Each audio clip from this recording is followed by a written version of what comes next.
इतना हड़बड़ी में चोर भी कबूल नहीं करता है कि हम चोरी नहीं किए हैं। इससे साफ साफ पता चलता है कि इनके मन में काला है। ये सत्य को छुपाने के लिए पीसी करने का काम किए, प्रोटोकॉल तोड़ करके जेएसएससी के चेयरमैन ने आकर के प्रेस कॉन्फ्रेंस करने का काम किया। ये तो एसपी कर सकते थे, ये तो थाना प्रभारी कर सकते थे।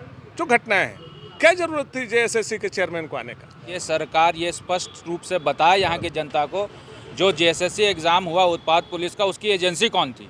वो एजेंसी ब्लैकलिस्टेड एजेंसी है और उस एजेंसी के जो किंगपिन है अतुल वत्स जो बोल रहे हैं, वो अंतर्राज्यीय सरगना चला रहे हैं। पैसों का बंदरबाट वहाँ हुआ है, कुछ सीटें सरकार को बेची गई है, कुछ सीटें एजेंसी को बेची गई है।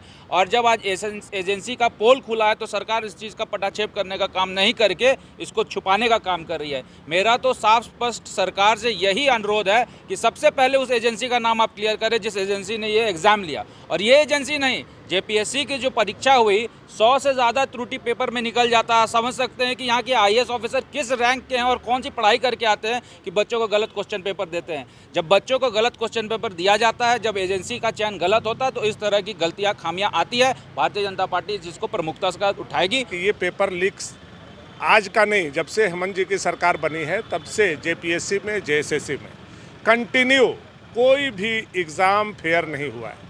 चाहे जेपीएससी की परीक्षा हो, जेपीएससी सीजीएल की परीक्षा हो, चाहे जेएसएससी के जितने भी एग्ज़ाम कंडक्ट हुए हो, सब में पेपर लीक का विषय है। कई लोग आज भी जेल के सलाखों के पीछे।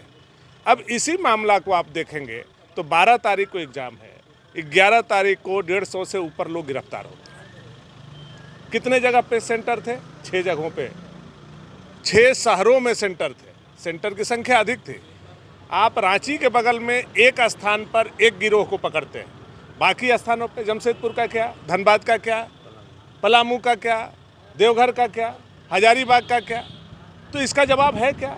दूसरी चीज़, जब रात में वो लोग पकड़े गए तो सुबह आपने प्रेस कॉन्फ्रेंस क्यों नहीं किया?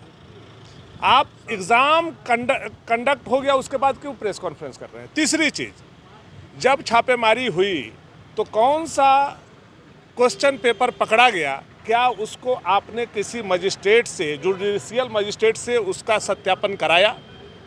नहीं कराया। सीजर लिस्ट में भी नहीं है, क्योंकि आप पत्रकार जब वहाँ सेंटर पर गए तब आप लोगों को भी कई फटा फूटा क्वेश्चन पेपर आप लोगों को मिला है। इसका मतलब जो इंक्वायरी की गई है वह आईवास है। हम लोगों को जो समझ में आ रहा है कि वही क्वेश्चन मिला है जो क्वेश्चन रटवाया जा रहा था एक सेंटर पर। बाकी जगहों पर ये घटना का अंजाम देने में वो सफल हुए हैं। मैं यह जानना चाहता हूं कि जो एजेंसी है और जो जेएसएससी है और जो इसके प्रमुख किन पिन लोग हैं इस पेपर लीक के, उनका क्या संबंध है? यह तब साफ होगा जब सीबीआई जांच होगा। आयोग तो बोल रहा है पेपर लीक हुआ नहीं है। आप बहुत वरिष्ठ पत्रकार हैं, इतना बार विषयों को हम लोगों ने उठाया पेपर लीक का। आज तक आयोग का चेयरमैन कभी सामने आकर के पीसी इतना जल्दबाजी में करते हुए देखा क्या आपने? इतना हड़बड़ी में चोर भी कबूल नहीं करता है कि हम चोरी नहीं किए हैं। इससे साफ साफ पता चलता है कि इनके मन में काला है। ये सत्य को छुपाने के लिए पीसी करने का काम किए, प्रोटोकॉल तोड़ करके जेएसएससी के चेयरमैन ने आकर के प्रेस कॉन्फ्रेंस करने का काम किया। ये तो एसपी कर सकते थे, ये तो थाना प्रभारी कर सकते थे। जो घटनाएं हैं, क्या जरूरत थी जेएसएससी के चेयरमैन को आने का? वो अपना चेहरा को, अपना फेस को बचाना चाह रहे हैं और इसमें बड़ी धांधली हुई है।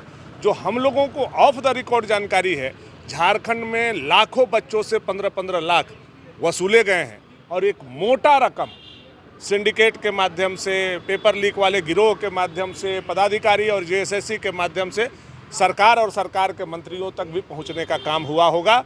उन्हीं के संरक्षण में ये काम हुआ। इसीलिए हम लोग मांग कर रहे हैं कि इसका सीबीआई जांच हो।